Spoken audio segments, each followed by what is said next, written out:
नमस्कार दोस्तों, स्वागत है आप सभी का आपके अपने YouTube चैनल एग्ज़ाम मॉनिक्स पे। आज के वीडियो में हम बात करेंगे BSPSCL टेक्नीशियन ग्रेड 3 के रिगार्डिंग कुछ पॉइंट्स पे।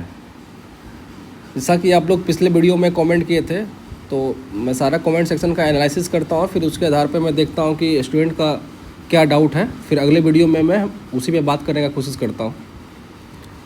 तो आइए, जो स्टूडेंट का डाउट था, कुछ इश्यूज़ था, उसको मैं लिख के लेके आया हूँ और आज हम लोग उसी पे बात करेंगे।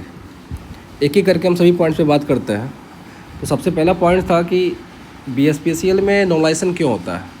बहुत सारे लोग ये लिख रहे थे कि सर आखिर नॉर्मलाइजेशन होता क्यों है, जिसका जो रो स्कोर है उसके आधार पे उसका मेरिट बन जाए। तो देखिए, टेक्नीशियन ग्रेड 3 का एग्ज़ाम अलग अलग शिफ्ट में हुआ है, और जहाँ तक मैं सही हूँ या गलत आप हमको करेक्ट भी कर सकते हैं, कुल 33 शिफ्ट में एग्ज़ाम हुआ है टेक्नीशियन ग्रेड 3 का। ठीक है, तो BSPSCL एग्ज़ाम का अलग अलग शिफ्ट में कंडक्ट होता है, तो हर शिफ्ट में पेपर का लेवल इजी या टफ हो सकता है। जैसा कि बहुत सारे स्टूडेंट कहते भी हैं कि सर मेरा शिफ्ट बहुत इजी था, या बहुत सारे लोग कहते हैं कि मेरा शिफ्ट बहुत हार्ड था, कुछ का मॉडरेट भी होता है। तो अगर नॉर्मलाइजेशन नहीं होगा तो एक शिफ्ट के स्टूडेंट को अनफेयर एडवांटेज मिल सकता है। भाई जो इजी शिफ्ट में एग्ज़ाम दे के आए वो अच्छा स्कोर कर लिए हैं, 75, 78, 80 अच्छा स्कोर कर लिए हैं, तो उनको तो आसानी से कट ऑफ क्लियर कर लेंगे वो।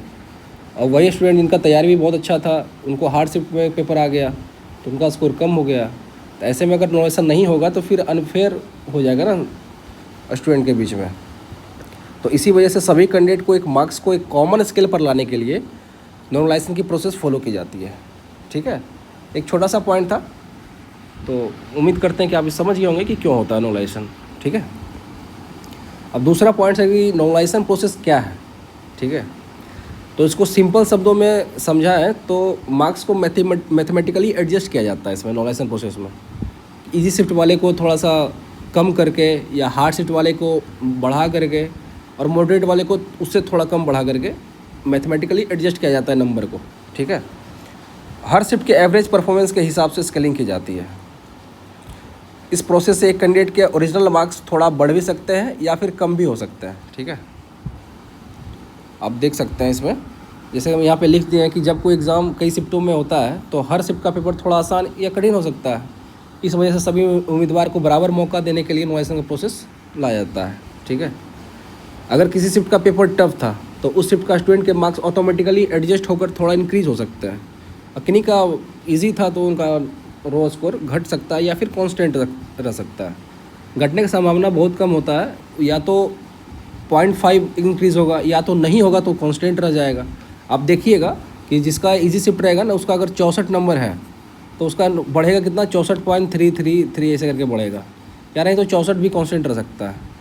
और rare of the rarest case में आप देखिएगा कि 64 था तो उसका 63 हो गया। तो घटने का संभावना बहुत कम है, बहुत कम। अगर आपका मार्क्स घटता है तो आप समझिए कि 1000 में से आप एक हैं, 1000 में से एक लड़का का नंबर घटता है। ठीक है, आप मान के चलिए कि आपका अगर एग्ज़ाम इजी शिफ्ट में भी हुआ है तो आपका नंबर घटने वाला नहीं है, कांस्टेंट हो सकता है, या फिर 0.5 नंबर इंक्रीज़ होगा। ठीक है, मैक्सिमम 1 to 2 मार्क्स इंक्रीज़ होता है इजी शिफ्ट वालों का। चलिए ठीक है, और आपके लिए हम यहाँ पे लिख करके लेके आए नॉर्मलाइजेशन मार्क्स का जो एक फार्मूला होता है ना, ये लिख करके लाया है। वैसे ये फार्मूला बहुत कॉम्प्लेक्स है, ये जल्दी किसी को समझ में आता नहीं है, ये फैक्ट है। बहुत सारे टीचर्स को भी ये समझ में नहीं आता है कि आखिर ये जो जेड नॉर्मलाइजेशन करती है TCS कंपनी, वो आखिर इसका क्या एल्गोरिदम क्या है, इसका क्या मैकेनिज़्म समझ में ही नहीं आता है। ठीक है, तो आपके लिए जो लिख करके लाए उसका बस यही एक मोटो है कि आप मोटा मोटी उसका टर्म्स को समझ लीजिए और कौन कौन से ऐसे फैक्टर हैं जो आपके रो मार्क्स को इफ़ेक्ट करता है। ठीक है, तो पहला चीज़ तो आपका कैंडिडेट मार्क्स हो गया। Candidate marks minus shift mean बटा shift standard deviation into overall shift standard deviation plus overall mean. तो ये सारे फैक्टर जो हैं ये आपके रो मार्क्स को इफ़ेक्ट करेंगे कि आपका नंबर कितना बढ़ेगा और कितना घटेगा। ठीक है, तो आपको हम टर्म समझा देते हैं कि ये सब होता क्या है। या शिफ्ट मीन का मतलब हो गया कि जिस शिफ्ट में आपने एग्ज़ाम दिया, मान लिए 19 जुलाई को आपका एग्ज़ाम था, तो इस दिन का जो मीन रहेगा ना, एवरेज मान लिया आपका एवरेज 45 आ गया, आपका नंबर है 49, तो इसमें गैप कितने का है, 4 नंबर का। ये जो 4 आएगा ना, इसी को बोलते हैं स्टैंडर्ड डेविएशन, आपके शिफ्ट का स्टैंडर्ड डेविएशन, ठीक है। और आपका जो 49 नंबर है, ये आपका अपना रो मार्क्स है, ये आपका रो मार्क्स हो गया। और ये मान लिया 45 एवरेज है, तो ये आपका शिफ्ट मीन हो गया, ये आपका रो मार्क्स हो गया। ये जो है आपका हो गया स्टैंडर्ड डेविएशन 4 नंबर का। तो ये आपका स्टैंडर्ड डेविएशन समझ में आएगा कि आपके रो मार्क्स और आपके मीन के बीच में कितना डिफरेंस है। ये आपका स्टैंडर्ड डेविएशन हो गया। और आपका शिफ्ट का जो मीन है वो शिफ्ट मीन हो गया।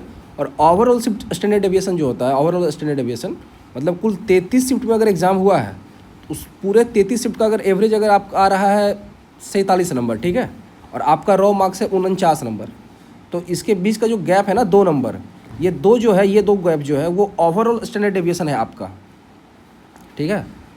उसी प्रकार ओवरऑल मीन जो है सो पूरे शिफ्ट का निकलता है कि टोटल मार्क्स जितना शिफ्ट में एग्ज़ाम को उतना लगेगा बटा 33 शिफ्ट में हुआ ना, तो ये आपका ओवरऑल मीन आ जाएगा।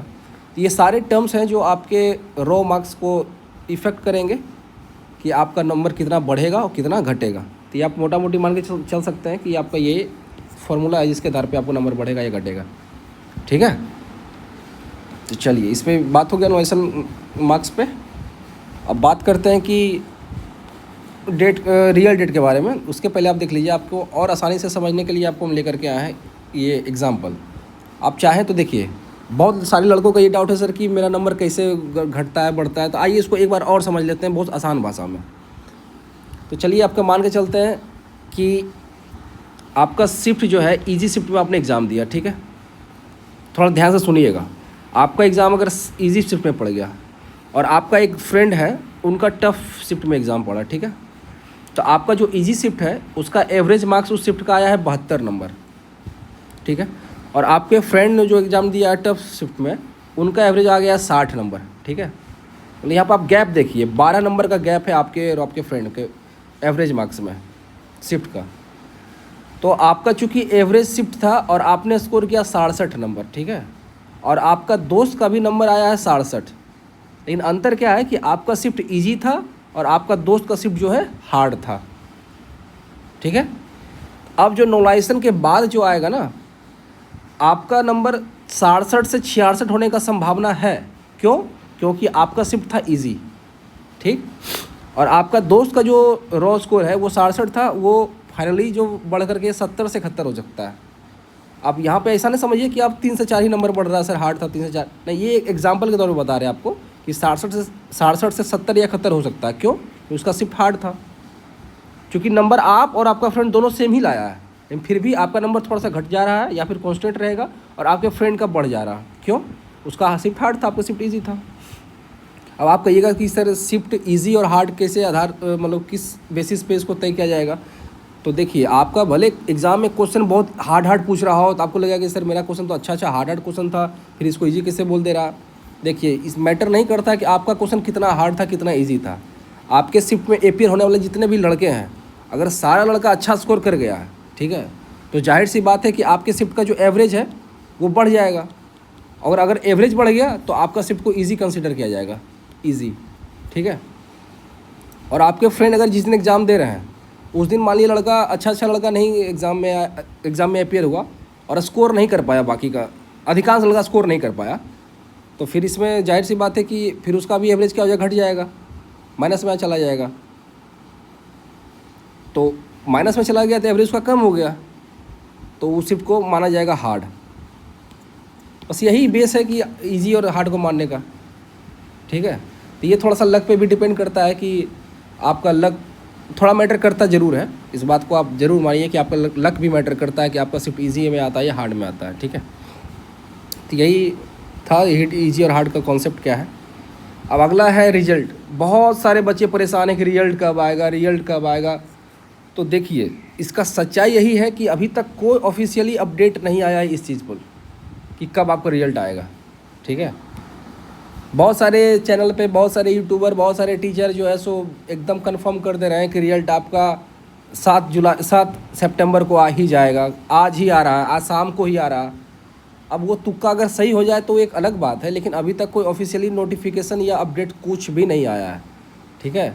इसको आप मान के चल सकते हैं कि आप तुक्का के हिसाब से जो बोल रहा है अगर सही हो जाता है तो ठीक है, सही हो जाता है भाई, लेकिन अभी तक कोई अपडेट नहीं है। इसलिए आप लोग धैर्य बनाए रखें और आपका जो आगे का एग्ज़ाम है जिसका आपने फॉर्म भर रखा है, एग्ज़ाम डेट आ गया या नहीं भी आया एग्ज़ाम डेट, तो आप उसकी तैयारी में लगे रहें। चलिए ठीक है, इसका तो एग्ज़ाम आपने दे दिया है, जो होना रहेगा वो हो जाएगा।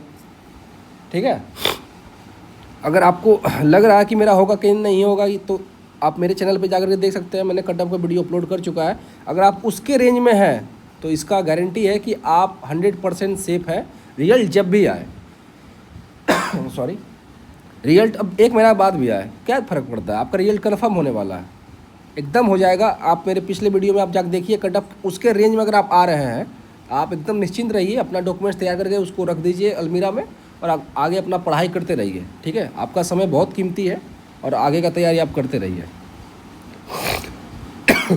Sorry, thanks for watching my video. जितने भी लोग देख रहे हैं कृपया सब्सक्राइब भी करते हैं।